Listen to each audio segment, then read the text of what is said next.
इस कार्यक्रम के पुण्यार्चक हैं श्री मुकेश जैन, श्री राकेश जैन, श्री प्रदीप जैन, श्री सोनू जैन, पुत्र मनोज जैन, मनीष जैन, आकाश जैन, पुत्री रूपाली, सुमन, मोहिनी, केसर, परी जैन, आशा, अर्चना, अंजना एवं धारा जैन, पुत्र वधू Surbhi Jain, firm Vardhman trading company, Vadodara, Gujarat. Shri Pawan Kumar Sethi, Shrimati Pana Devi सेठी, श्री विनय सेठी, श्रीमती शर्मिला सेठी, श्री विकास सेठी, श्रीमती रीमा सेठी, श्री विवेक सेठी, श्रीमती संध्या सेठी, श्री विशाल सेठी, श्रीमती अनीता सेठी, श्री रोहिल सेठी, श्रीमती मेघना सेठी, बविता पाटनी, श्री कैलाश पाटनी, वंदना जैन, श्री संजय जैन, जागृति पाटनी, श्री अरिहंत पाटनी, साहिल, प्रियांक, पलक, जयादित्य, रिशैल, कविश, दयोतित, कोलकाता, मुंबई एवं दीमापुर निवासी। फर्म फूलचंद पवन कुमार सेठी, दीमापुर, कोलकाता, मुंबई।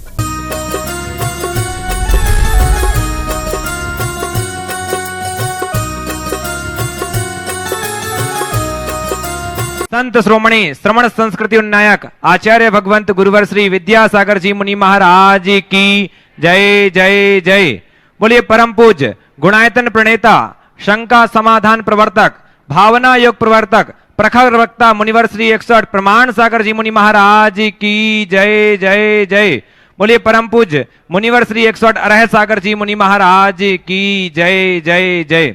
बंधुओं, जैसा कि आपको विदित है, सिद्धों की शाश्वत भूमि तीर्थराज समेत शिखर की पावन तलहटी पर बनने जा रहा है विश्व का एकमात्र ऐसा अनूठा आयतन जिसके माध्यम से युगों युगों तक जिन शासन की ध्वजा पताका लहराएगी। जी हाँ मित्रों, मैं बात कर रहा हूं पंचायतन शैली से निर्मित होने जा रहा है एक ऐसा अनूठा ज्ञान मंदिर गुणायतन, जो परम पूज्य मुनिवर श्री प्रमाण सागर जी महाराज की अद्भुत परिकल्पना की देन है, जो शीघ्र अतिशीघ्र पूर्ण हो, इस भाव के साथ तीव्र गति से कार्य चल रहा है।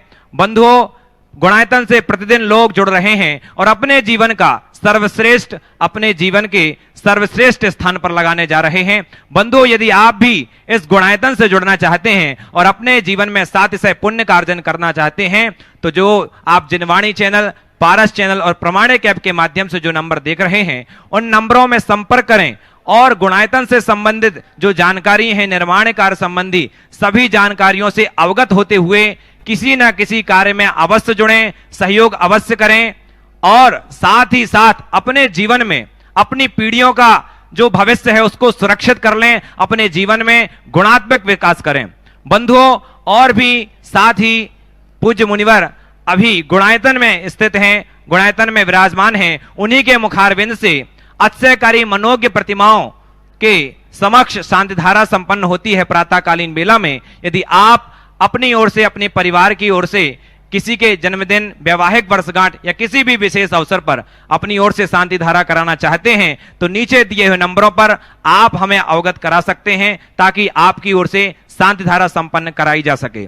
बंधुओं, यदि आप लगातार 5 लाख, यदि आप 1 साल तक शांति धारा कराना चाहते हैं तो 5 लाख रुपए की राशि में अपना नाम अवगत करा सकते हैं, प्रेषित कर सकते हैं। यदि 1 माह तक अनवरत रूप से आप शांति धारा अपने कराना चाहते हैं परिवार की ओर से, तो 1 लाख रुपए की राशि में अपना नाम प्रेषित कर सकते हैं। जो सौभाग्य प्राप्त कर रहे हैं निर्माण निधि से सूत्रधार के रूप में श्री राजवीर जी जैन, श्रीमती रजनी गंगवाल, श्री राचित जी, रोनित जी गंगवाल कोटा यहाँ पर उपस्थित हैं। मुनिवर के श्री चरण में नमन करते आशीर्वाद प्राप्त कर रहे हैं और उनका सम्मान करने के लिए आमंत्रित करूंगा हमारे गुणायतन के सीईओ सुभाष जी। इसी क्रम में निर्माण शारती से सूत्रधार श्री रमेश चंद जी, श्रीमती शीला जैन विद्यार्थी जबलपुर, निर्माण शारती के रूप में 51,000 रुपए की राशि देकर जो सौभाग्य प्राप्त कर रहे हैं श्रीमती रीता जी, धर्मपत्नी स्वर्गीय महावीर प्रसाद जैन रपरिया सपरिवार बेंगलोर।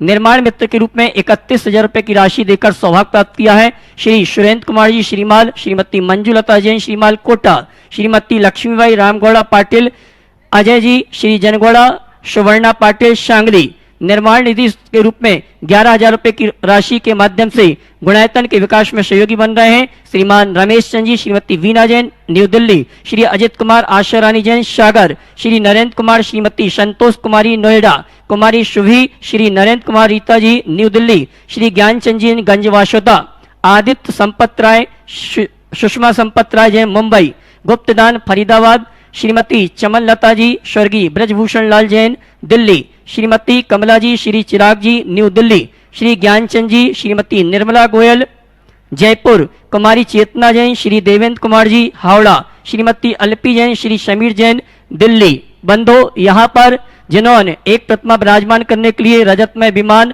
और स्वर्णमय मंडल देने का सौभाग्य प्राप्त किया है और अपनी ओर से 7 लाख रुपए की राशि देने की घोषणा की है, दिल्ली से गुणायतन ट्रस्टी श्री हरीशचंद कांति देवी कागजी, दिल्ली से गुणायतन ट्रस्टी श्री हरीशचंद कांता देवी कागजी। इसी क्रम में जिन्होंने प्रतिमा के साथ स्वर्ण में मंडल देने के लिए 6 लाख रुपए की राशि देने की घोषणा की है, मैं चाहूंगा उनका सम्मान करें ताली बजाकर। लक्ष्मी नगर दिल्ली से स्वर्गीय सुभाष चंद्र जी जैन, श्रीमती प्रेमलता जैन बिजली वाले, कोलकाता से गुप्त दान में हमारे पास एक प्रतिमा और स्वर्ण मंडल के लिए स्वीकृति प्राप्त हुई है।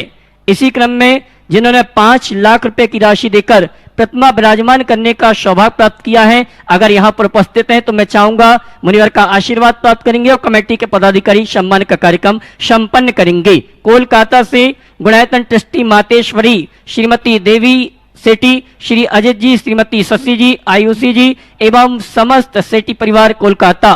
गया से गुप्त दान में एक प्रतिमा हमें प्राप्त हुई है, कनाडा से गुप्त दान में एक प्रतिमा प्राप्त हुई है, बेगमगंज से श्री उत्तम चंद जी, श्री सुलोचना बाई, शैलेंद्र अमिता जी, सत्येंद्र सच्ची जैन, मनीष वर्षा, आशी जी, ओशी जी, सात्विक जी, निष्ठा जी, आर्य जी, भव्य जी जैन बेगमगंज।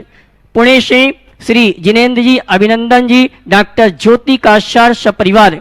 कोलकाता से हमें गुप्त दान में एक प्रतिमा प्राप्त हुई है, जोरदार ताली बजाकर सम्मान करें। न्यू दिल्ली से श्री रविंद्र कुमार जी, श्रीमती सोमा जी, सचिन जी, मोनिका जी, अर्णव जी, अक्षय जी, अजय जी, प्रीति जैन, रिया जी, श्रद्धा जी, मनी जैन, नीति जैन, सक्षम जैन, साइसा जैन सपरिवार। और रांची से जो हमारे बीच यहाँ पर उपस्थित हैं वे आएंगे, मुनिवर के श्री चरण मनमान करते हुए आशीर्वाद प्राप्त करेंगे और सम्मान। रांची से श्री मूलचंद जी छावड़ा, श्रीमती मीना देवी छावड़ा, धर्मेंद्र निधि जैन, विजय मोनिका, गजेंद्र सुमन, सौरभ जी, सुरभि जी, मोहित जी, कलश जी, आलोक जी, संगीता, पार्थ, स्तुति वाकलीवाल, ऋषभ, श्रेया जैन पहाड़िया सपरिवार। और इनके सम्मान के लिए आमंत्रित करूंगा श्रीमती चंद्रकला जी पाटनी वे आए और कमल पाटोदी वे आए, उनका सम्मान का कार्यक्रम संपन्न करें। कोलकाता से हमें पुनः एक प्रतिमा गुप्त दान में प्राप्त हुई है, बहुत बहुत धन्यवाद। मैसूर कर्नाटक से मूल निवासी पोरसा, मुरैना मध्य प्रदेश श्रीमती रजनी, श्री रमेश चंद जी, श्रीमती सारिका जी, श्री विपिन जी, श्रीमती दीपा जी, श्री सचिन जी, श्रीमती स्मिता जी, श्री संजय जी, ऋषिता, स्नेह, अनवा, तनीषा, रिया जैन मैसूर कर्नाटक से एक प्रतिमा। अलीपुर कोलकाता से श्री महेंद्र सरिता जी, श्री ललित सुमन जी, श्री अरिहंती जी, अंकिता जी पाटनी, ऋषभ जी पाटनी सब परिवार। और जिन्होंने सहजकूट जिनालय के लिए सहयोग के रूप में 1,51,000 रुपए की राशि प्रदान किए हैं, जिनकी तरफ से एक प्रतिमा, एक विमान और मंडल के लिए भी स्वीकृति प्रदान हुई है। किशनगंज कोलकाता गुवाहाटी से स्वर्गीय महलचंद जी, स्वर्गीय झिंकारी देवी पांडा, श्री अशोक जी, संतोष जी, पुत्र पुत्रवधु श्री निशांत जी, प्रिया जी, मिंजल जी, प्रतापमल, महलचंद जी पांड्या सपरिवार। और जिन्होंने यहाँ पर जो अनुष्ठान हो रहा है उस अनुष्ठान के माध्यम से धर्म प्रमाणों के लिए सहयोग प्रदान किया है, श्री हरीश लता बगड़ा मानसरोवर जयपुर 21,000 रुपया, श्रीमती लक्ष्मीबाई रामगौड़ा पाटिल, श्रीमती सुशीला अन्ना अगरे बेबीताई हवाले शांगली 13,000 रुपया, श्री मनीष जी जैन सपरिवार भोपाल 11,000 रुपया, श्रीमती सुशीला देवी शोगानी जयपुर निवासी कोलकाता प्रवासी 11,000, श्रीमती सूरज जी जैन सागर 11,000 रुपया, श्री ललित जी सेठी 11,000 रुपये की राशि। और मैं सम्मान सहित आमंत्रित करूंगा हमारे संस्थापक सदस्य ट्रस्टी श्री अनिल जैन सपरिवार हमारे बीच उपस्थित हैं, जो आज ही मुनिवर के आशीर्वाद से इस ट्रस्ट में शामिल हुए हैं। श्री अनिल जी, श्रीमती शशि जी, श्री प्रदीप पांड्या, श्रीमती प्रेमलता पांडा, श्री अंकित जैन, श्रीमती प्रियंका जैन, श्री ऋषभ पांडा, शानवी वियान, अल्पी खुशबू जैन मुरादाबाद जयपुर। और इनके सम्मान के लिए मैं आमंत्रित करूंगा सुभाष जी सीईओ और प्रदीप पाटनी गुणायतन ट्रस्टी अजमेर, ये आएंगे हमारे सम्मानी श्री अनिल जी का सम्मान का कार्यक्रम संपन्न करें। और ऋषभ पांड्या जी जयपुर गुणायतन ट्रस्टी प्रथम प्रश्न के लिए तैयार रहेंगे और उसके बाद अगले प्रश्न के लिए तैयार रहेंगी और हमारे बीच गुणायतन ट्रस्टी दिल्ली से अशोक जी जैन परम संरक्षक उपस्थित हैं। मैं चाहूंगा परम पूज मुनिवर के श्री चरण में नमन करते हुए आशीर्वाद प्राप्त करें और हमारी प्रदीप पाटनी जी गुणायतन ट्रस्टी अजमेर उनका सम्मान का कार्यक्रम संपन्न करें और जोरदार ताली बजाकर उनका सम्मान करें। और मैं सम्मान के क्रम में आमंत्रित करूंगा ताराचंद जी पाटनी, दिव्य कुमार, ऋषभ पाटनी सपरिवार गुणायतन ट्रस्टी व्यय परम पूज मुनिवर के श्री चरण में नमन करते हुए आशीर्वाद प्राप्त करें और हमारे सुभाष जी सीईओ और प्रदीप जी पाटनी गुणायतन ट्रस्टी अजमेर इनका सम्मान का कार्यक्रम संपन्न करें। शंका समाधान का कार्यक्रम यहाँ पर उपस्थित श्रावकों की शंकाओं के माध्यम से प्रारंभ करेंगे। उसके पूर्व पारस चैनल, जिनवाणी चैनल और प्रमाणिक ऐप के माध्यम से जो इस कार्यक्रम को देख सुन रहे हैं उन सभी की ओर से परम पूज मुनिवर के श्री चरणों में त्रिवार नमन करते हुए आशीर्वाद प्राप्त करेंगे और शंका समाधान का कार्यक्रम प्रारंभ करेंगे। हे मुनिवर नमोस्तु नमोस्तु नमोस्तु। दिव्य पाटनी जी का सम्मान का कार्यक्रम शीघ्र करें। प्रदीप जी पाटनी और सुभाष जी पहुंच जावे। दिव्य जी ऋषभ कुमार जी पाटनी गुणायतन ट्रस्टी। और चलिए प्रथम प्रश्न के लिए ऋषभ जी पांड्या गुणायतन ट्रस्टी जयपुर और अगले प्रश्न के लिए तैयार रहेंगी मीना देवी छावड़ा रांची। नमस्ते महाराज जी। बोलो। महाराज जी आज जैसे हमने समीर शेखर जी की वंदना की है तो क्या नियम करना चाहिए सो दैट और हम इसको और पाल सकें आगे? बहुत अच्छा सवाल किया।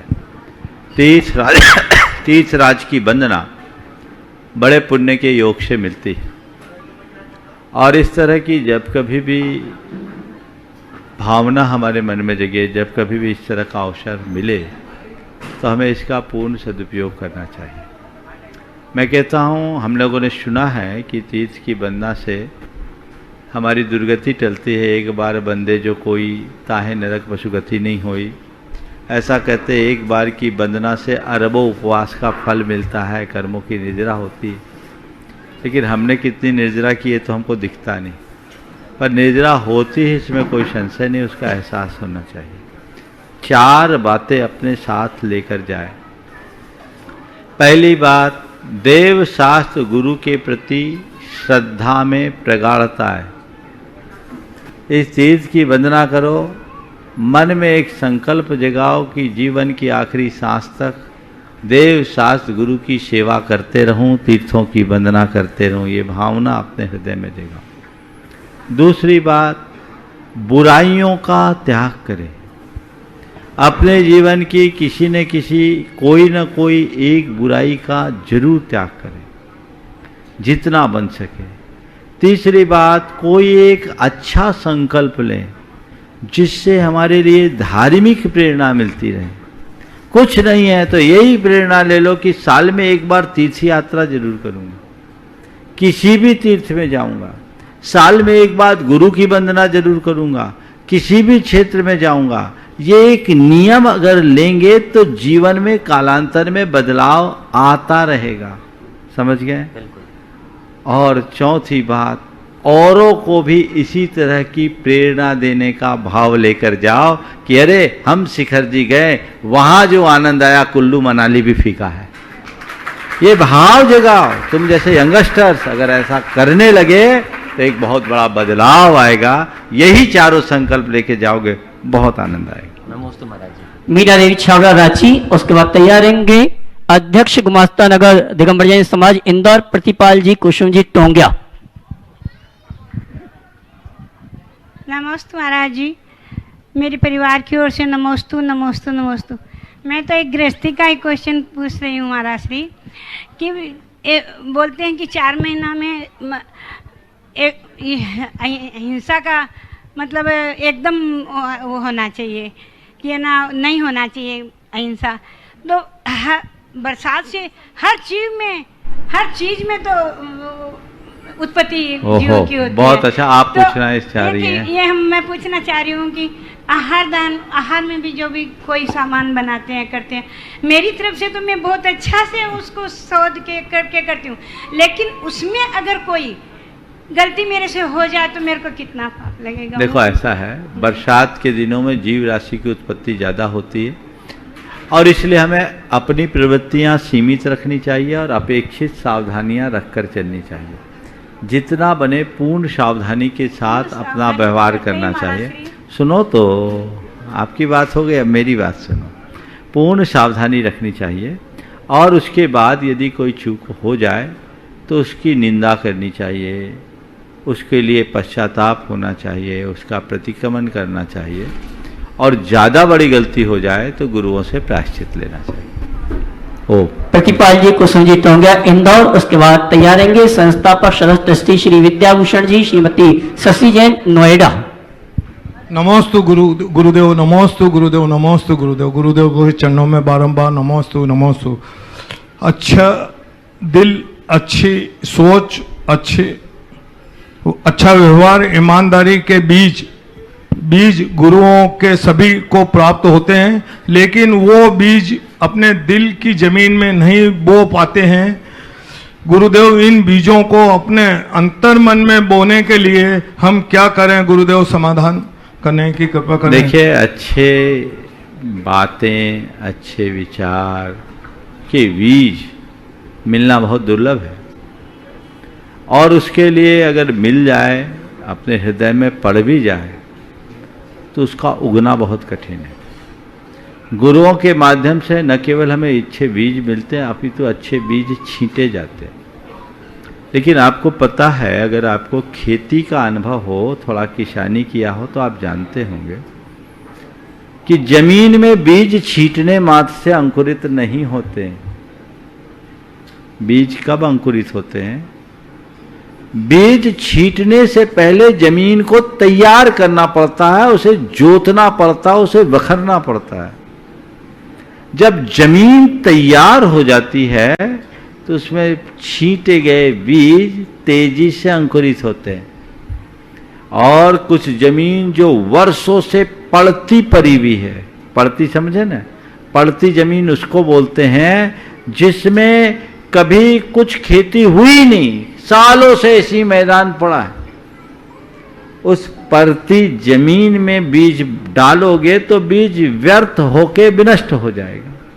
तो उस बीज को बोने से पहले उस खेत में पिलाव चलाना पड़ता है, नीचे से ऊपर मिट्टी करनी पड़ती है। पिलाव देखते हैं, कल्टीवेटर का एक बड़ा रूप होता है। तो पिलाव चलाकर उसको एकदम उलट पलट कर देते हैं, तब बीज बोने पर अंकुरित होता है। तो हम लोगों के साथ अनादि से ये चित्त की भूमि पड़ती पड़ी हुई है। अब कभी गुरुओं का समागम मिला, 2-4 बीज आ भी गए तो खरपतवार ने उसे खा गए। हमारे कुसंस्कारों के खरपतवार उसे विनष्ट कर देते।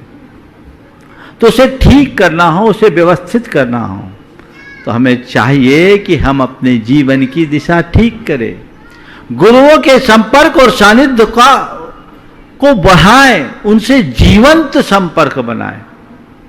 गुरुओं के सानिध्य में हर कोई रहता है, लेकिन हर किसी का जीवंत संपर्क नहीं होता।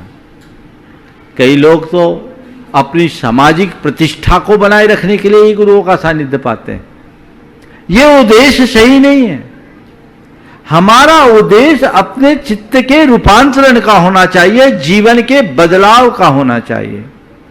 और यदि वैसी मनोदशा के साथ हम अपने जीवन में कोई परिवर्तन करने का संकल्प लेते हैं तो समझ लो बहुत बड़ा बदलाव होता है। तो चित्त को पलटेंगे, परिणाम जरूर आएंगे। गुणायतन ट्रस्टी श्री विद्याभूषण, श्रीमती शशि जैन, श्री अभिषेक जी, नोएडा। और इसके बाद तैयार रहेंगे अशोक कुमार जी जैन, परम संरक्षक, गुणायतन, दिल्ली। जय महाराज जी को मेरा त्रिवाण नमोस्तु नमोस्तु नमोस्तु। महाराज जी, मेरा प्रश्न है, मैंने ताले से सीखा है साथ निभाने का हुनर। वो फिर से बोलो। मैंने ताले से सीखा है साथ निभाने का हुनर। तारों से? ताले से मैंने ताले से सीखा है साथ निभाने का हुनर। वो टूट गया, लेकिन कभी चाबी नहीं बदली। तो महाराज जी, हम भी ताले की तरह देव धर्म और गुरु पे श्रद्धा और समर्पण कैसे रखें? हम भले ही टूट जाएं, लेकिन श्रद्धा और समर्पण ना टूटे। बहुत अच्छी बात आपने की है। मैंने ताले से सीखा है साथ निभाने का हुनर। वह टूट गया, लेकिन चाबी नहीं बदली। हम ऐसा कैसे करें? तो बंधुओं, बहुत अच्छी बात है, ऐसा ताला बने जो हर किसी चाबी से न खुले। और एक चाबी है, ऐसी चाबी रखे कि फिर कभी घूमने का नौबत ही ना आए। और एक बात बोलूं, ताला तो ताला है, झमेला चाबी का है। ताला टूटता कब है, तोड़ना कब पड़ता है? जब चाबी खोती है। तो चाबी खोए ही नहीं, ताकि ताले को तोड़ने की नौबत ही ना आए। उसके लिए क्या करें? कुछ ताले दूसरे तरह के भी होते हैं जो चाबी के साथ साथ नंबर से भी खुलते हैं, है ना? और आजकल तो रिमोट से भी ताले खुलते हैं, है ना? तो बस मैं आपसे दो ही सलाह दूंगा। पुरानी परिपाटी के हिसाब से नंबर मिलाना सीख लो। जिसका देव शास्त्र गुरु के साथ नंबर मिला रहे, उसका ताला कभी तोड़ने की नौबत नहीं आएगी। अथवा जिसने अपने रिमोट की फ्रीक्वेंसी देव शास्त्र गुरु के साथ जोड़ रखी है, उसके ताले को तोड़ने की कभी नौबत नहीं आएगी। बस यही हमारा लक्ष्य हो, उनके प्रति समर्पण का भाव हो, हमारे जीवन का पथ अपने आप प्रशस्त होगा। नमोस्तु महाराज। अशोक कुमार जैन, परम संरक्षक, गुणायतन, दिल्ली। उसके बाद तैयार रहेंगे सुनील कुमार, शालिनी गंगवाल, कोचीन। हे गुरुवर, नमोस्तु नमोस्तु नमोस्तु। हे भगवान, ये प्रश्न अक्सर पिताजी मुझसे करते हैं कि जब हम श्री जी पर धारा छोड़ते हैं तो उस समय उनकी उस मुद्रा को देखकर, भीखती मुद्रा को देखकर हमारे क्या भाव, क्या परिणाम होने चाहिए? श्री जी के ऊपर धारा छोड़ते समय हमारे मन में एक ही भाव होना चाहिए, प्रभु जैसे धारा आप पर छोड़ रहे, मेरे भीतर एक कोई ऐसी धारा प्रवाहित हो जो मेरे अंदर की सारी कलुषता को प्रक्षालित कर दे और मेरे जीवन पवित्रता लाए। नमोस्तु नमोस्तु। सुनील कुमार जी गंगवाल, शालिनी गंगवाल, कोचीन। उसके बाद तैयार रहेंगे ब्रह्मचारी अभय भैया, दिल्ली। परम पूज्य गुरुदेव परमाण सागर जी महाराज जी के चरणों में मेरे और मेरे परिवार की तरफ से त्रिवार नमोस्तु नमोस्तु नमोस्तु। गुरुदेव, मेरा प्रश्न ये है कि क्या ये कहावत सत्य है कि जमाना बदलता रहता है? पहले जो लोग घर के अंदर ज्यादा रहते थे उन्हें घर घुसू कहकर चिढ़ाते थे, लेकिन जो आज घर के अंदर रहते हैं उनकी तारीफ होती है। बहुत सुंदर। यही तो वक्त का तकाजा है, इसलिए हमें हमेशा हर बात को अलग अलग संदर्भ में देखना चाहिए। बहुत सुंदर। ब्रह्मचारी अभय भैया, दिल्ली। और उसके बाद आकाश सेठी, गुणायतन ट्रस्टी, हजारीबाग। और उनके सम्मान के लिए हमारे गुणायतन ट्रस्टी के, गुणायतन परिवार की मोहनलाल जी गंगवाल तैयार रहेंगे आकाश सेठी जी का सम्मान करने के लिए। हे भगवान, नमोस्तु। भगवान, मेरा प्रश्न है कि आयु की स्थिति बंध में क्या नपुंसक वेद आदि जो वेद हैं, इनका भी कुछ प्रभाव होता है कि नपुंसक वेद की उत्कृष्ट स्थिति कम होगी, स्त्री वेद की उससे अधिक होगी, या पुरुष वेद की अधिक? देखिए, अलग अलग आयु के साथ अलग अलग सन्निकर्ष है। जिस समय जो आयु बांधते उसी के योग वेद का बंध होता है और उसी अनुरूप सब चलता रहता है। चलिए। आकाश शेट्टी, गुणायतन ट्रस्टी, हजारीबाग, IRS सपरिवार यहाँ पर उपस्थित हैं और मैं चाहूंगा उनका सम्मान मातेश्वरी शकुंतला देवी जी हमारी भी उपस्थित हैं, वे भी आए। परम पूज्य मुनिवर के श्री चरण में नमन करते हुए आशीर्वाद प्राप्त करें और कमेटी के पदाधिकारी सम्मान का कार्यक्रम श्री मोहनलाल जी गंगवाल, गुवाहाटी, वे आ जाएं सम्मान करने के लिए। और अगले प्रश्न के तैयार रहेंगे महेश कुमार गुप्ता। हाँ जी, अगले प्रश्न के लिए Akash city, Gunayatan trustee, Hazaribagh, IRS। और उसके बाद तैयार रहेंगे महेंद्र कुमार जी गुप्ता, गोंदिया, महाराष्ट्र। आकाश जी का सम्मान हो रहा, जोरदार ताली बजाकर आप उनका सम्मान करें।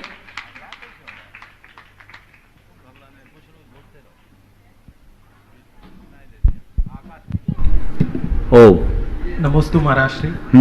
महाराष्ट्री, मेरा प्रश्न ये है कि जैसे प्रशासनिक सेवा में हम लोग इनिशियली तो थोड़ा फ्री रहते हैं, लेकिन धीरे धीरे व्यस्तता बढ़ती रहती है। लेकिन हमारे फैमिली का एक्सपेक्टेशन भी बढ़ता रहता है कि हमें समय दे। जैसे परिवार बढ़ते हैं तो वो भी चाहते हैं हमें समय दे, लेकिन हम लोग वो समय निकाल नहीं पाते। जैसे ऑफिस से आते हैं तो फ्रस्ट्रेशन रहता है, बच्चों के साथ खेलते नहीं है, लगता है आराम कर लें। तो ये वर्क और लाइफ मतलब अपने बैलेंस कैसे बनाएं? और क्योंकि अब आगे मतलब लगभग 60 साल की हम लोग की ऑफिस की सर्विस होती है, तो 60 साल पहले तो हम लोग सोचते ही नहीं है कि आराम करें, 60 साल तक और व्यस्तता बढ़ती रहती है।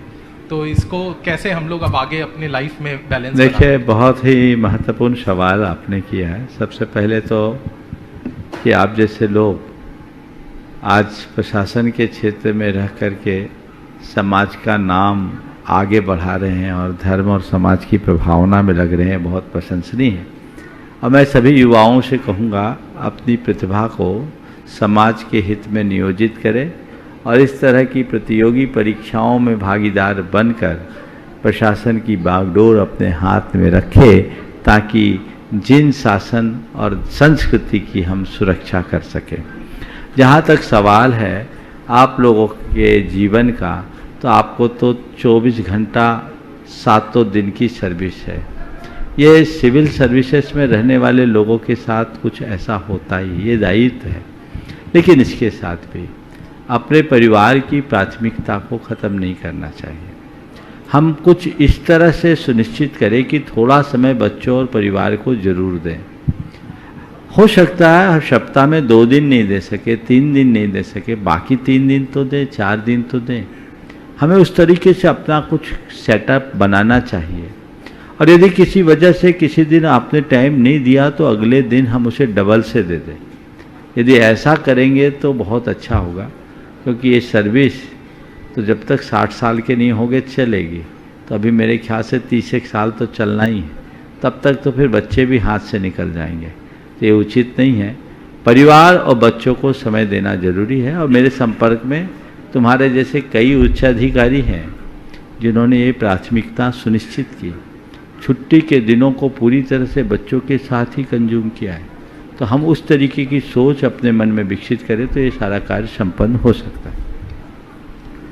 महेश कुमार जी गुप्ता, गोंदिया, महाराष्ट्र से। बेटे को पूछना है क्या? पूछो पूछो पूछो पूछो। महाराज जी, जब भी कोई भी इंसान चाहता है कि हम लोग कुछ दे उसको, और हम लोग के पास कुछ होता ही नहीं है, तो उस समय हम लोग को क्या करना चाहिए? बहुत अच्छा प्रश्न किया। अपना नाम और बोल दो। लक्ष्य है ना? देखो, नक्श, बहुत अच्छा। तो देखो, कोई इंसान हमसे चाहता है कि हमें कुछ देर, हमारे पास है नहीं, तो हमें क्या करना चाहिए? हमेशा भावना भानी चाहिए कि मेरे पास इतना हो कि हम उसको दे सके। और उस समय उससे कहना चाहिए, आपने हमसे कुछ चाहा है, आज हमारे पास है नहीं, होता तो हम जरूर देते। भगवान हमें ऐसी शक्ति दे कि हम उस लायक बन सके। समझ गए? चलो। महेश कुमार जी गुप्ता, गोंदिया, महाराष्ट्र से। और उसके बाद तैयार रहेंगे पवन दिवाकर, शिवली। नमोस्तु महाराज जी, नमोस्तु महाराज जी। महाराज जी, मेरी स्वाध्याय में बहुत रुचि है। तो ये आगम शास्त्र में 5 शून्य का सदैव दोष लगता है, चूल्हा, चक्की, परिंदा, ओखली, बुहारी, परंतु वर्तमान में है ना ये चीजें दिखती नहीं। तो क्या इसका दोष अभी भी लगेगा हमको? फिर से बोलिए। महाराज जी, ये आगम शास्त्र में 5 शून्य का सदैव दोष लगता है, चूल्हा, चक्की, परिंदा, ओखली, बुहारी, परंतु वर्तमान में ये वस्तु दिखाई नहीं देती।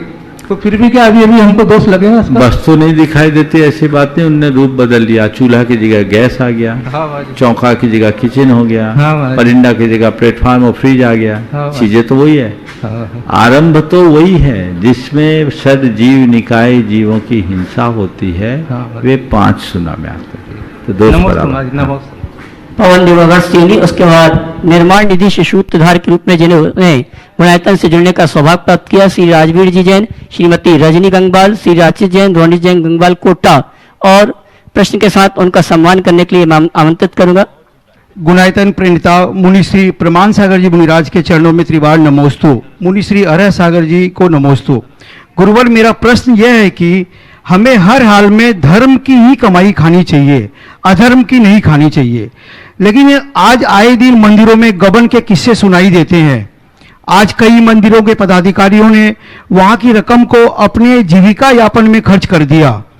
कई कोषाध्यक्ष तो अपने तो पैसा देने के बाद भी इनकार कर देते हैं, आपने कब दिया। सामने वाले विश्वास के कारण रसीद नहीं ले पाया। ऐसी स्थिति में दानदाता को महाराज श्री दोबारा देना पड़ता है। इस तरह के महानुभावों के लिए आज इस शंका समाधान के विशाल मंच से आपका क्या संदेश रहेगा? कुछ लोग धर्म का खाते हैं और कुछ लोग धर्म को खाते हैं। मैं आपसे इतना ही कहूँगा, धर्म का खाना सीखो, धर्म को खाना मत सीखो। आपने जो बात कही है, इस तरह की अनियमितता पूरी की पूरी समाज पर कलंक है, और जो लोग ऐसी अनियमितता करते हैं वे अपने 7 पीढ़ी के दारिद्र्य का प्रबंध करते हैं। जीर्णोद्धार आदि के द्रव्य का, देव द्रव्य का उपभोग करने वाला जीव कई भवों तक दारिद्र होता है। काश उन्हें इनका एहसास हो। शास्त्रों में लिखा, जिन्नद्धार पैठा, जिन पूजा बंधन निमित्त विशेष धनम, जो भुंजई सो भुंजई निरी गई ये सुईरम दुखम, पुत्र कलत्त विदुरो दारिद्रो पंगु मूक बहिरंधो, चांडालादि कुजादो जिन पूजादि दब्बहरो। जीर्णोद्धार का पदार्थ, जिन पूजा बंधन आदि के निमित्त समर्पित विशेष धन का जो भोग करता है वो चिरकाल तक नरक गति में दुखों को भोगता है। वहाँ से बाहर निकलेगा तो पुत्र कलत से रहित होगा, दारिद्री होगा, मूक होगा, पंगु होगा, बहिरा होगा, अंधा होगा और कुयोनियों में प्रकट होगा। कौन? जिन पूजा दिदब्बहरो। काश लोग ऐसा जानते। और मैंने ऐसे कई लोगों को देखा भी है। जब मैं जयपुर में था, एक सज्जन मेरे पास आए, वो एक मंदिर के कोषाध्यक्ष थे। उन्होंने हमारा उद्बोधन सुना, इस संदर्भ में सवाल आया, और उसके तीसरे दिन वो मेरे पास अपने दोनों बेटों के साथ आए। बोले, महाराज जी हमने एक बहुत बड़ी गलती की और उसका परिणाम भी हमने भुगत लिया। बोले, क्या हुआ? बोले, 15 लाख रुपया हमारे पास मंदिर का था, ऐसे ही पैसा था, आउट ऑफ रिकॉर्ड। महाराज जी हमें, हमारे बच्चों ने कुछ ओवर एस्टिमेट बिजनेस किया, रुपया पड़ा था, हमने वो रुपया लगा लिया। महाराज जी क्या बताऊं, ऐसी किस्मत ने पलटी खाया कि वो 15 रुपया लगाने के बाद आज हमारी स्थिति यह है कि हमारे पर 1.5 करोड़ की देनदारी है। हमने अपना मकान भी बेच दिया और अब हमें दुकान भी बेचनी पड़ रही है। महाराज हम सड़क पर आ गए। आपकी बात सुनकर के मुझे लगा कि यही हमारा अनर्थ है। महाराज वो 15 लाख में वापस चुका के आया हूँ, उसका ब्याज भी दिया हूँ, हमें प्रायश्चित दीजिए। उस व्यक्ति ने कोई 6 महीने उस पैसे का उपयोग किया और ये परिवर्तन आ गया। उसने उसका पैसा चुका करके ब्याज दिया, मेरे पास आया, मुझसे प्रायश्चित की याचना की, मैंने उन्हें कुछ प्रायश्चित दिया और आप सुनकर के आश्चर्य करेंगे, आज वापस वो पुरानी स्थिति में आ गया। ये एक संयोग था कि उस व्यक्ति के जीवन में इतना बड़ा बदलाव आ गया। हो सकता है कई ऐसे हों जो वर्षों से डकारे बैठे हों और आगे की भी तैयारियां कर रहे हों, अभी झटका नहीं लगा हो, लेकिन लगेगा। यहां नहीं, नीचे लगेगा। वो तो कहीं जाएगा नहीं, तीव्र अंतराय कर्म का बंध होगा। तो पहली बात, किसी भी धर्म क्षेत्र से कोई जुड़े तो इस बात का पूर्ण विवेक रखे कि 1 पाई का भी हिसाब इधर से उधर ना हो। उसके प्रति पूर्ण ईमानदारी रखे, निष्ठापूर्वक कार्य करे। अब रहा दातारों का, तो दातारों से कहता हूं, हर आदमी ईमानदार नहीं है। कहीं दान दो तो उसकी रिसीप्ट जरूर लो। बड़ी बड़ी कलमें होती है, देख के भूल जाए तो फिर किसी की नीयत भी खराब हो सकती। पैसा ऐसी चीज है, और कदाचित नीयत खराब ना हो तो भी सामने वाला भी भूल सकता है जिसको आपने दिया। मैं हर आदमी को बेईमान नहीं मानता। कई बार ऐसा भी होता, आपने कलम दी, सामने वाला भूल गया, स्मृति नहीं है। और प्राय सब 50 से ऊपर वाले ही काम करते हैं। 50 के बाद मेमोरी थोड़ी कम हो जाती, ताजी पुरानी ज्यादा रहती। तो ऐसा हो जाए तो आपसे भी पाप ना हो और वो भूल का शिकार ना हो, इसलिए रिसीप्ट लो और सही कायदे से देना लेना शुरू कर दो। मुझे तो लगता है थोड़े दिन में सब ऑनलाइन होने लगेगा तो लफड़ा ही खत्म हो जाएगा।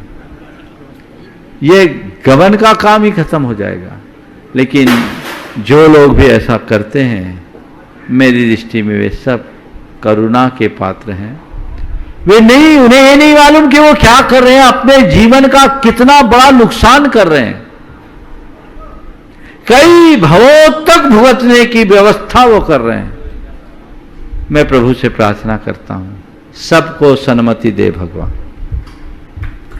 पवन दिवाकर सिंधी, उसके बाद तैयार रहेंगे गुणायतन ट्रस्टी प्रदीप सरस्वती पाटनी अजमेर। नहीं अरुण, हाँ प्रदीप सरस्वती पाटनी गुणायतन ट्रस्टी अजमेर। उसके बाद तैयार रहेंगे सीमा जैन रारा परिवार शेरकोट। गुरुवार अजमेर जैन समाज से बारंबार नमोस्तु नमोस्तु नमोस्तु। गुरुवार मेरा एक प्रश्न है, कर्म सिद्धांत और आध्यात्मिक सिद्धांत क्या है?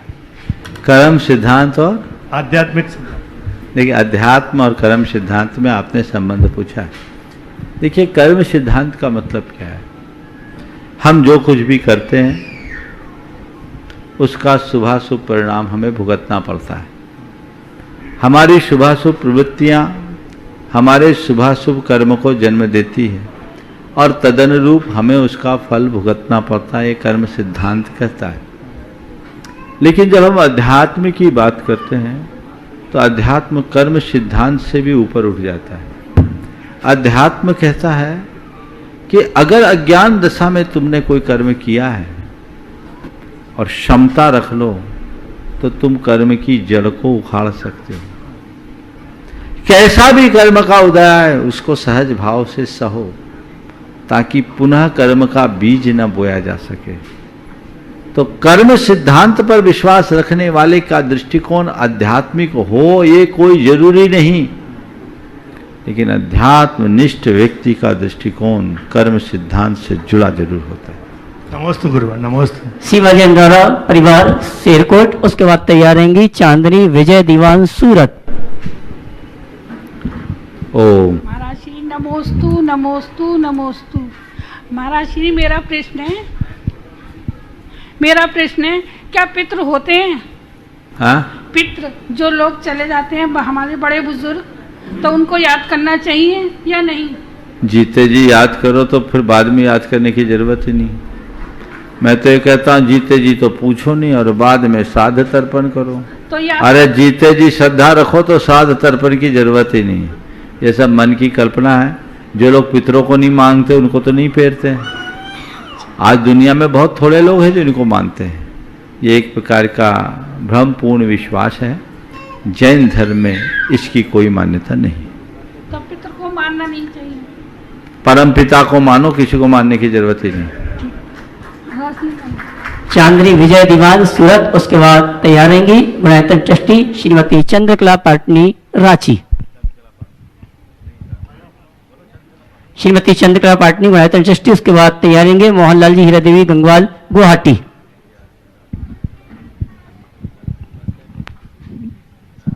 नमोस्तु महाराज श्री। महाराज श्री, उस इंसान का कोई मुकाबला नहीं कर सकता जिसके पास सब्र की ताकत होती है, तो हम अपने अंदर सब्र की ताकत कैसे लाएं? बहुत अच्छा वाक्य बोला। उस इंसान का कोई मुकाबला नहीं होता जिसके पास सब्र की ताकत होती है।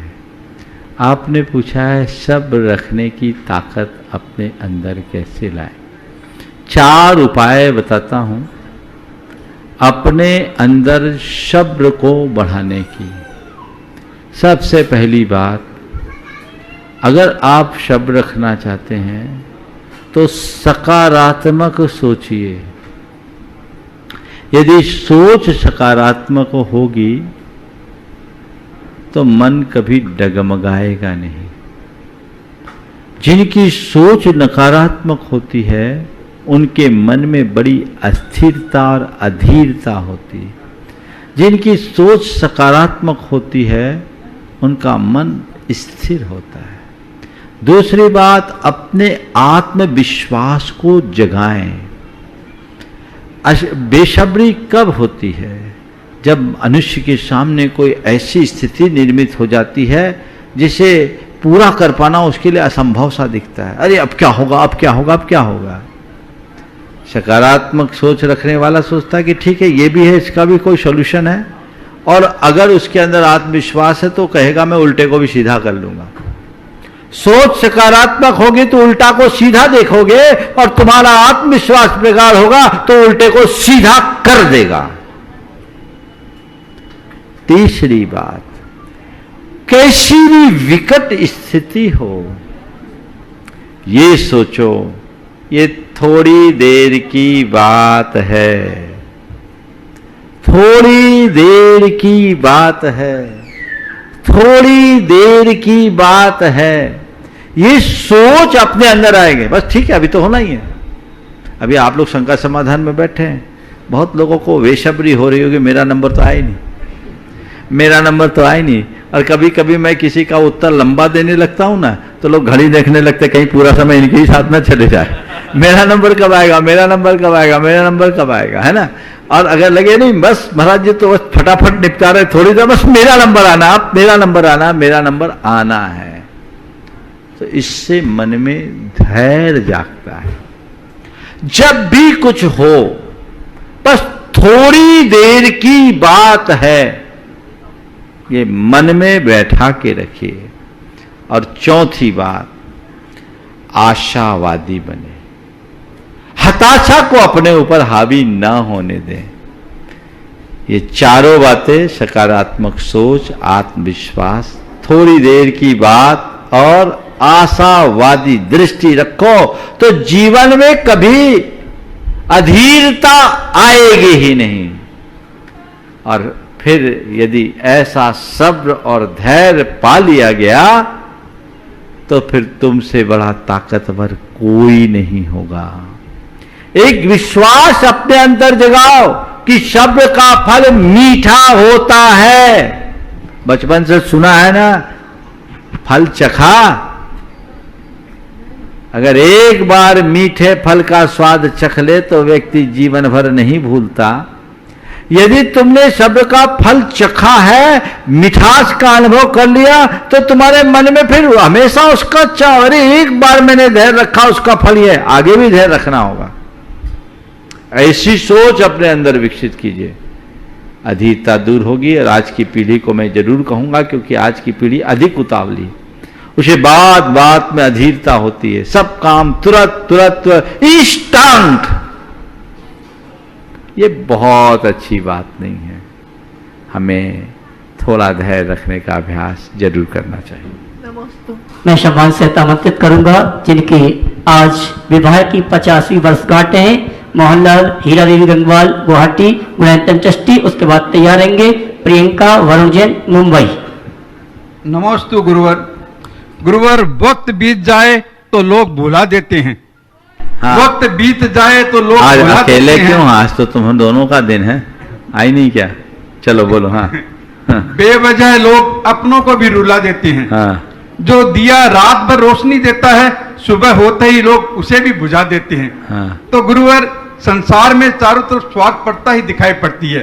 लोग अपने माता पिता और गुरु को भी आदर देना भूल जाते हैं। तो इस मतलबी संसार में अपना कौन है?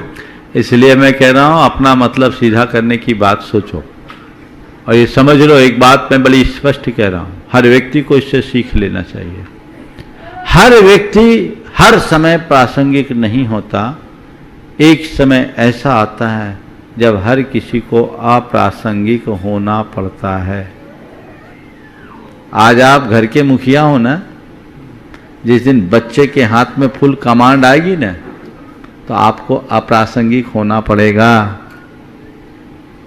मैं आपकी बात क्या, एक सज्जन थे, पुलिस के उच्चाधिकारी थे, रिटायरमेंट हो गए, और पुलिस के सर्वोच्च अधिकारी डीजीपी की पोस्ट से रिटायर होने वाले व्यक्ति, जब पोस्ट पे थे तब रुतबा था, अब रिटायरमेंट के बाद तो उन्होंने ऐसा कहा मुझसे एक दिन कि महाराज अब रिटायरमेंट के बाद बहुत खाली खाली लगता है।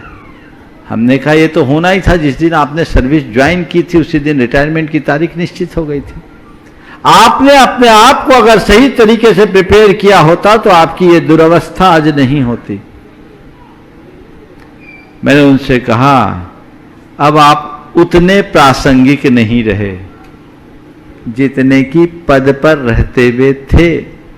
उन्होंने कहा महाराज काश इसका एहसास मुझे पहले हो जाता कि एक दिन मुझे भी अप्रासंगिक होना है, तो मैं अपनी कुछ और तैयारी कर लेता। मैंने कहा अभी भी कुछ नहीं बिगड़ा, अभी तुम एक तरफ से अप्रासंगिक हुए हो, तुम्हारे पास क्षमता है, योग्यता है, प्रतिभा है, संसाधन है, समाज के हित में लग जाओ, आज फिर प्रासंगिकता आएगी। लेकिन एक दिन अप्रासंगिक होना है। हम साधु लोग भी हैं ना, अभी तो बढ़िया तुम्हें सुना रहे हैं तो तुम आगे पीछे घूम रहे हो। एक समय आएगा ना तो हमें भी अप्रासंगिक होना होगा, और हम उसके लिए मेंटली प्रिपेयर्ड है, चिंता मत करना। क्यों? हमारे मन में अपेक्षा ही नहीं है। मनुष्य यदि अपने मन की अपेक्षाओं को कम कर ले तो उसे कभी उपेक्षा का दंश भोगना ही नहीं पड़ेगा, वो अपने आप को उपेक्षित महसूस नहीं करेगा। जीवन के इस यथार्थ को स्वीकार कीजिए, तभी हम कुछ अच्छा कर सकेंगे। नमस्ते गुरु। प्रियंका जी वरुण जैन मुंबई गुणायतन ट्रस्टी, उसके बाद तैयार रहेंगी शकुन दीदी सागर गुणायतन ट्रस्टी। गुरुदेव के चरणों में बारंबार नमोस्तु नमोस्तु नमोस्तु। भगवान जब किसी जरूरतमंद को देखते हैं तो ऐसा लगता है कि हमें जॉब करना चाहिए और उसका मदद करना चाहिए। हालांकि पतिदेव की सैलरी में से मदद करते, पर ऐसा लगता है कि शायद हम भी करें तो हम उसकी ज़्यादा मदद कर सकते हैं। तो एक बार किसी त्यागी के सामने हमने ये बात बोल दी तो उन्होंने हमें बोला कि अरे पहले पाप करोगी और फिर वो करोगी, मतलब स्व शरीर सा पंकेन स्नास्यामि विलंबति। तो हमें लगा कि शायद गलत है, पर जब देखते हैं कि किसी को बहुत ज़रूरत रहती है और नहीं कर पा रहे तो क्या करें।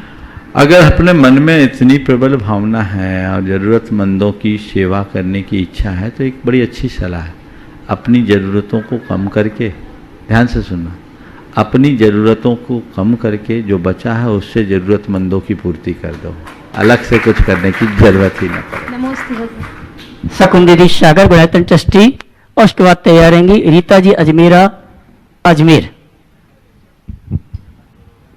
दोनों गुरुवरों को बारंबार नमोस्तु।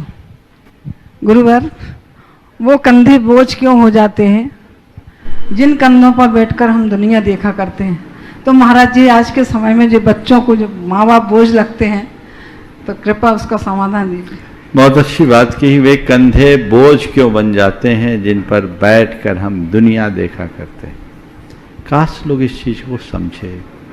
हर व्यक्ति को अपने अतीत को याद करना चाहिए और कुछ पल के लिए सोचना चाहिए कि मैंने जन्म लिया तो मेरे माँ बाप ने किस तरीके से मुझे जन्म दिया, कितने कष्टों में मुझे पाला और मेरा कितना ख्याल रखा। यदि पुरानी बात को थोड़ी देर के लिए फ्लैशबैक में जाके देखना शुरू कर दे तो ये स्थिति कभी नहीं होगी। पर लोग हैं जिनकी सोच बड़ी संकीर्ण बन जाती है और अपनी स्वार्थपरक दृष्टि के कारण ऐसी वृत्ति को अपनाते हैं, इसलिए ऐसा परिणाम होता है। क्या कर सकते हैं। हाँ। रीता जी अजमेरा अपनी शंका का समाधान प्राप्त करें। उसके पूर्व मैं कहना चाहूंगा कल 14 जुलाई का विशेष दिन है। हमारे गुरुवर परम पूज्य आचार्य श्री विद्यासागर जी महाराज का 54वां मुनि दीक्षा दिवस यहाँ पर गुरु वंदना दिवस के रूप में मनाया जाएगा और प्रातःकाल 8:30 बजे इसी पांडल पर परम पूज्य मुनिवर प्रमाण सागर जी और मुनिवर अरह सागर जी के सत्संग सानिध्य में आचार्य गुरुवर की मंगलकारी पूजन यहाँ पर संपन्न होगी। समय 8:30 बजे से ये कार्यक्रम प्रारंभ होगा और जनवाणी चैनल पर सीधा प्रसारण दिखाया जाएगा। इसी क्रम में बंधु हमारे 25 जुलाई रविवार को चातुर्मास वर्षा युग स्थापना का महोत्सव यहाँ पर प्रारंभ होगा। दोपहर 1:30 बजे से गुणायतन परिसर में परम पूज्य मुनिवर प्रमाण सागर जी और मुनिवर अरह सागर जी महाराज का चातुर्मास वर्षा युग स्थापना महोत्सव का कार्यक्रम होगा, जिसका सीधा प्रसारण जनवाणी चैनल पर। ओम, हाँ बोलिए। नमोस्तु गुरुदेव, नमोस्तु नमोस्तु। गुरुदेव, मेरे मन में एक जिज्ञासा है कि जैसे अष्टांग का पर्व आ रहा है और हम लोग 10 लाचनी भी करते हैं तो उसमें 10 उपवास करते हैं, इसमें 8 उपवास करते हैं, तो दोनों में मतलब क्या उपयुक्त है अपने लाइफ में? देखो, अष्टानिका का अपना है और 10 लक्षण का अलग है। आप लोग कहते हैं सरब बरब पर्व में बड़ो 28 पर्व है, तो अष्टानिक अगर आप करते हैं तो अष्टानिक कीजिए और 10 लक्षण करते हैं तो 10 लक्षण को पर्वराज कहा जाता है। और शक्ति हो तो दोनों कर लीजिए और जो मौका मिल जाए उसको कर लीजिए। हमें करने का उद्यम करना चाहिए, पर अपने शरीर की शक्ति को देखते हुए करना चाहिए। बंधुओं, जैसा आप सबको भी बताया गया, कल परम पूज्य गुरुदेव का 54वां मुनि दीक्षा दिवस पूरे देश और दुनिया के लोग बड़े उत्साह के साथ मनाएंगे। हम लोग भी कल यहाँ से इस मंच से गुरुदेव का 54वां मुनि दीक्षा दिवस प्रातः 8:30 बजे से यहाँ संपन्न करेंगे। आप सब उसमें सहभागी बनेंगे और न केवल हम उनकी वंदना करेंगे अपितु उनके विषय में कामना भी करेंगे कि उनका सुदीर्घ और स्वस्थ जीवन हम सबको मिले और उनकी वरदानी छाया में हम सब इसी तरह पलते बढ़ते रहे। तो गुरु चरणों में अपनी श्रद्धा को अभिव्यक्त करने का ये अनूठा अवसर हम सबके लिए कल मिल रहा है। और इसके साथ ही जैसा आपको बताया गया 17 तारीख से 24 तारीख तक सिद्ध चक्र महामंडल विधान का, तो यहाँ आने का अवसर भले लोगों को नहीं मिल पाया, पर मैं चाहूँगा कि लोग अपने घरों में या मंदिरों में इसका लाभ अवश्य लें, क्योंकि ऐसे अवसर बहुत कठिनाई से मिलते हैं। हमें इन अवसरों का परिपूर्ण लाभ उठाना चाहिए, इसका भरपूर प्रयास करें। और जो लोग लाभ ले रहे हैं वे अपनी सूचनाएं यहाँ दें, तो वो यहाँ से सीधे लिंक्ड बने रहेंगे और कार्य करेंगे। चातुर्मास की स्थापना की भी सूचना आप सबको दी गई। मैं सभी से ये कहता हूँ, देश काल की स्थिति को देखकर ही आपको आना है। अगर स्थिति सामान्य हुई तो सब यहाँ आएंगे, और यदि स्थिति में कुछ गड़बड़ी हुई तो आप घर बैठे इसका आनंद लेंगे। रीता जी हो गया। रीता जी, निशा जी थोलिया, कलकत्ता। मंच में आसीन गुरुदेव के चरणों में सत सत नमन, सत सत नमन, सत सत नमन। गुरुदेव, मेरा यह प्रश्न व्यक्तिगत है।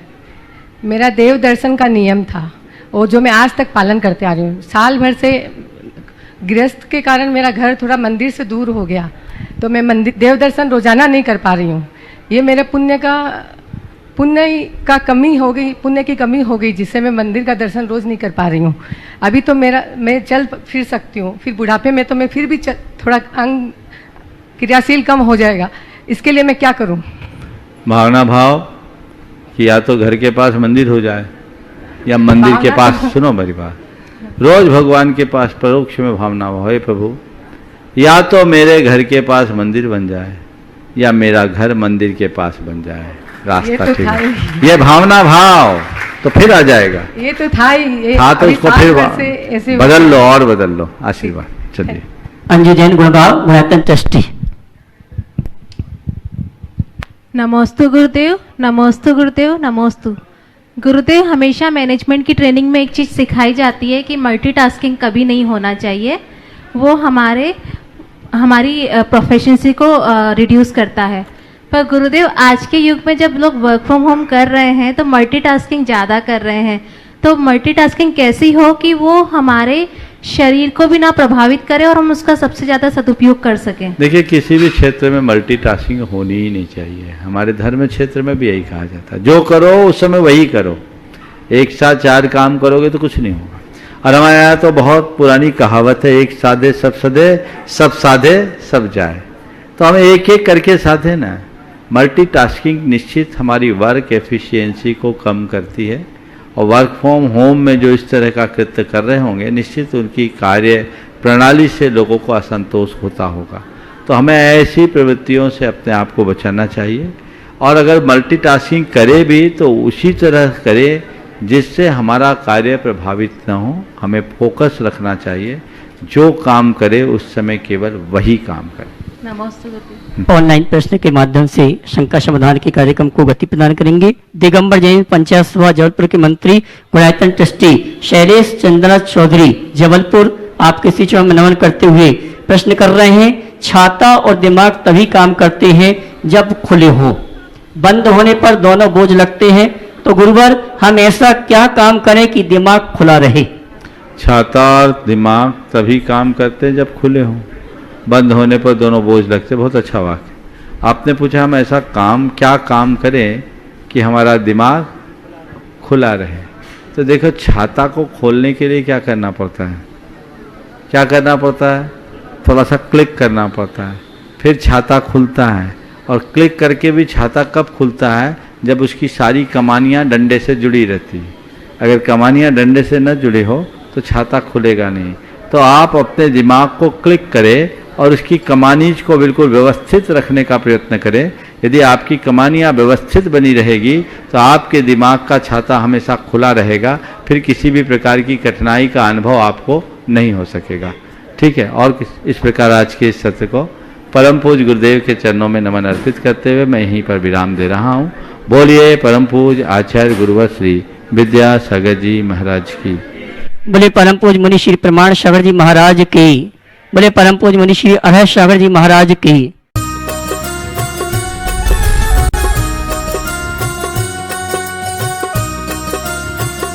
इस कार्यक्रम के पुण्यार्चक थे श्री मुकेश जैन, श्री राकेश जैन, श्री प्रदीप जैन, श्री सोनू जैन, पुत्र मनोज जैन, मनीष जैन, आकाश जैन, पुत्री रूपाली, सुमन, मोहिनी, केसर, परी जैन, आशा, अर्चना, अंजना एवं धारा जैन, पुत्र वधू Surbhi Jain, firm Vardhman trading company, Vadodara, Gujarat. Shri Pawan Kumar Sethi, Shrimati Pana Devi सेठी, श्री विनय सेठी, श्रीमती शर्मिला सेठी, श्री विकास सेठी, श्रीमती रीमा सेठी, श्री विवेक सेठी, श्रीमती संध्या सेठी, श्री विशाल सेठी, श्रीमती अनीता सेठी, श्री रोहिल सेठी, श्रीमती मेघना सेठी, बविता पाटनी, श्री कैलाश पाटनी, वंदना जैन, श्री संजय जैन, जागृति पाटनी, श्री अरिहंत पाटनी, साहिल, प्रियांक, पलक, जयादित्य, रिशैल, कविश, दयोतित, कोलकाता, मुंबई एवं दीमापुर निवासी। फर्म फूलचंद पवन कुमार सेठी, दीमापुर, कोलकाता, मुंबई।